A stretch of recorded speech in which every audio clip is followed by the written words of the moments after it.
millions of dollars and infecting millions of computers. If this virus has taken hold.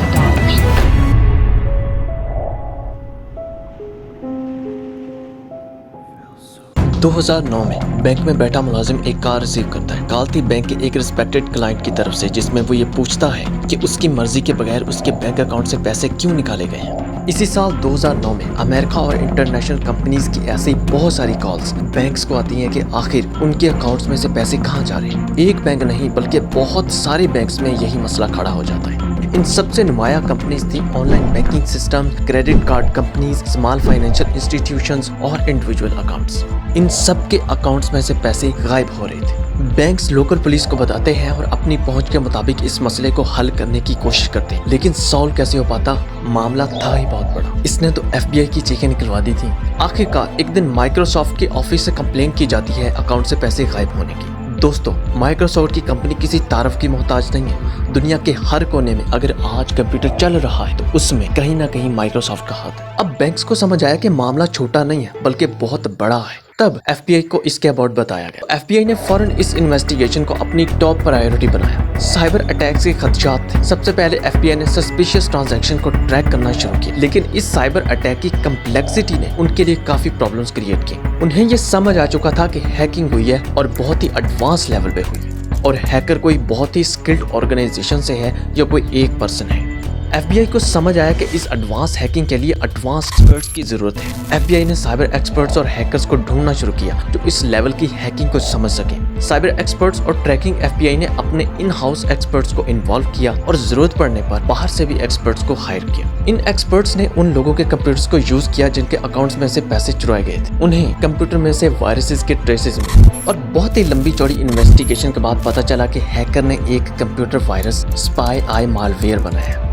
ये एक खास किस्म के मकसद के लिए बनाया गया था। स्पाई आई मालवेयर एक डेंजर सॉफ्टवेयर है जो सस्पेक्ट्स की पर्सनल और फाइनेंशियल इंफॉर्मेशन चुराने के लिए बनाया गया था। ये सॉफ्टवेयर कंप्यूटर में तब आता है जब आप किसी अननोन मेल में आई लिंक पे क्लिक करें या अनसेफ वेबसाइट ओपन करें तो ये मालवेयर आपके मोबाइल या कंप्यूटर में इंस्टॉल हो जाता है। अनसेफ वेबसाइट की एग्जांपल है कि काफी दफा आपने वेबसाइट के शुरू में HTTPS लगे हुए देखा होगा, जैसे YouTube या गूगल के हैं, और कुछ वेबसाइट्स के शुरू में सिर्फ HTTP होता है। व्यूअर्स, HTTP वाली वेबसाइट सिक्योर नहीं होती। जैसे ही यूजर इन वेबसाइट पे क्लिक करता है तो वायरस या मालवेयर यूजर के कंप्यूटर में या मोबाइल में डाउनलोड हो जाते हैं। जब ये वायरस कंप्यूटर में इंस्टॉल हो जाता है तो ये आपकी टाइपिंग को रिकॉर्ड करता है, जैसे आपका पासवर्ड या क्रेडिट कार्ड नंबर। ये सॉफ्टवेयर आपके ऑनलाइन फॉर्म्स को भी हाईजैक कर लेता है और आपकी इंफॉर्मेशन डायरेक्टली हैकर के कंप्यूटर तक भेज देता है बिना आपके नोटिस किए। FBI को इस मालवेयर से इंफॉर्मेशन लेने में बहुत मुश्किल हुई क्योंकि यह वायरस अपनी आइडेंटिटी बहुत ही मुश्किल से पता लगाने देता था। काफ़ी महीनों की मेहनत के बाद FBI ने वायरस की आइडेंटिटी का पता लगाया और ये भी पता लगाया कि ये इन्फॉर्मेशन चोरी करके कहाँ भेजता है। व्यूअर्स, आसान लफ्जों में ये ऐसे है कि जैसे आप किसी चोर को चोरी करने दें और फिर उसका पीछा करके देखें कि वो चोरी करके कहाँ जाता है। इससे उन्हें लोकेशन भी पता चल गई और काफी सारे डाटा से मिली इन्फॉर्मेशन से उस हैकर का नाम भी। व्यूअर्स, उस हैकर का नाम था हमजा बेंदलाज। ये 1989 में नाइजीरिया में एक मुस्लिम घराने में पैदा हुआ था और इसने सॉफ्टवेयर इंजीनियरिंग में बैचलर्स किया था। और अब तक हैकर ये जान चुका था कि एजेंसीज उसके पीछे हैं। दोस्तों, आपको पता होगा और अगर नहीं तो जान लें कि हैकर्स कभी भी एक लोकेशन पे बैठ के काम नहीं करते। यही तरीका इस हैकर ने अपनाया। ये बार बार अपनी लोकेशन चेंज कर रहा था जिससे FBI बार बार उसे पकड़ने में नाकाम हो रहा था। इसके साथ FBI ने प्लान बनाया और कुछ एजेंट्स को अंडर कवर बना के डार्क वेब पे हैकर हमजा से कांटेक्ट किया और उसका वायरस खरीदना चाहा ताकि इसी डील के थ्रू उसे पकड़ा जाए। दोस्तों, याद रखना कि डार्क वेब पे कभी भी आपकी आइडेंटिटी किसी को पता नहीं चलती। दुनिया की बड़ी से बड़ी एजेंसी को भी नहीं। उनके दरमियान डील डन हो गई, लेकिन एंड मौके पे आके हमजा हैकर को इस सारी गेम का पता चल गया।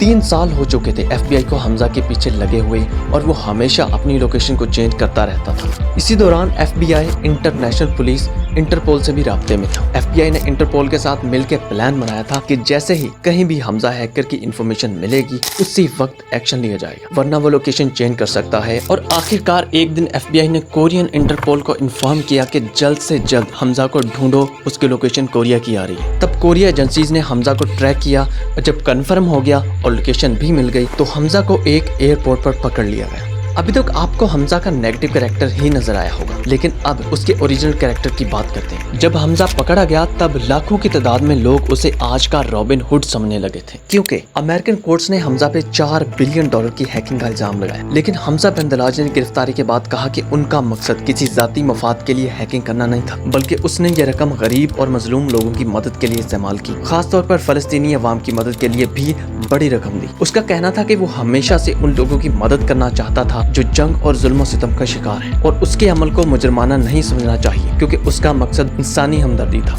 उसने इस केस को सियासी और इंसानी बुनियादों पर समझने की दरख्वास्त भी की और दावा किया कि उसके इस काम में इंसानी हमदर्दी और इंसाफ था, न कि जाती मफाद। हमजा हैकर के इस बयान की वजह से बहुत ज्यादा तादाद में लोग उसे सपोर्ट करने लगे और वेस्टर्न लोग उसे एक चोर, एक थीफ समझने लगे।